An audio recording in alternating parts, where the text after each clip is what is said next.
സാധാരണ കമ്മ്യൂണിസ്റ്റുകൾ പോലും അടുത്ത സർക്കാരാണ് ഇപ്പോൾ കേരളം ഭരിക്കുന്നതെന്ന് AICC general secretary K C. Venugopal. C R. Mahesh MLA ഉൾപ്പെടെയുള്ളവരെ വധശ്രമ കേസിൽ ഉൾപ്പെടുത്തിയതിൽ പ്രതിഷേധിച്ച് UDF കരുനാഗപ്പള്ളിയിൽ സംഘടിപ്പിച്ച പ്രതിഷേധ കൂട്ടായ്മ ഉദ്ഘാടനം ചെയ്യുകയായിരുന്നു അദ്ദേഹം. രാജാവിനേക്കാൾ വലിയ രാജഭക്തി കാണിക്കുന്ന പോലീസ് ഉദ്യോഗസ്ഥർ എക്കാലത്തും പിണറായി ഭരിക്കുമെന്ന് കരുതരുതെന്നും കെ.സി. വേണുഗോപാൽ ഓർമ്മപ്പെടുത്തി. രാജാവിനേക്കാൾ വലിയ രാജഭക്തി കാണിക്കുന്ന പോലീസ് ഉദ്യോഗസ്ഥർ എക്കാലത്തും പിണറായി ഭരിക്കുമെന്ന് കരുതരുതെന്നും കെ.സി. വേണുഗോപാൽ ഓർമ്മപ്പെടുത്തി. ഒരു പ്രധാനമന്ത്രി വന്നിട്ട് ഈ രാജ്യത്ത് വന്നിട്ട് സൗത്ത് ഇന്ത്യക്കാർക്ക് കൂടിയിട്ട് ഒരു രാജ്യം ഉണ്ടാക്കാൻ പോവാണ്. ഒരു പ്രൈം മിനിസ്റ്റർ ഓഫ് ഇന്ത്യ പറഞ്ഞത് സൗത്ത് ഇന്ത്യ പ്രത്യേകമായി രാജ്യമാക്കാൻ ഇന്ത്യ മുന്നണി ശ്രമിച്ചുകൊണ്ടിരിക്കുകയാണ്. അതിൻ്റെ ഒരു ചാനൽ ചർച്ച ഉണ്ടായിട്ടില്ല.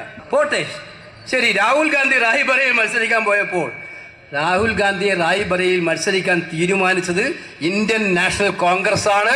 കരുനാഗപ്പള്ളി നിയമസഭാ മണ്ഡലത്തിലായിരിക്കും ഏറ്റവും കൂടുതൽ ഭൂരിപക്ഷം കിട്ടാൻ പോകുന്നതെന്നും അതാണ് സി.ആർ. മഹേഷ് എം.എൽ.എക്ക് നേരെ നടന്ന വധശ്രമത്തിന് കാരണമെന്നും പ്രതിപക്ഷ നേതാവ് വി.ഡി. സതീശൻ പറഞ്ഞു. അയാൾക്കെതിരായിട്ട് വധശ്രമത്തിന് കേസെടുക്കുക എവിടെയെങ്കിലും കേട്ടിട്ടുണ്ടോ? ഇത് എവിടെയെങ്കിലും ഏതെങ്കിലും നാട്ടിൽ കേട്ടിട്ടുണ്ടോ? ആരെ കൊല്ലാൻ നോക്കിയെന്നാ പറഞ്ഞത്? ആരത്? എനിക്കറിയില്ല ശരിക്കും. ഇവരെ കൊല്ലാന് ഇവിടുത്തെ UDF പ്രവർത്തകർ മഹേഷിന്റെ നേതൃത്വത്തിൽ അവരെ കൊല്ലാൻ പോയത്.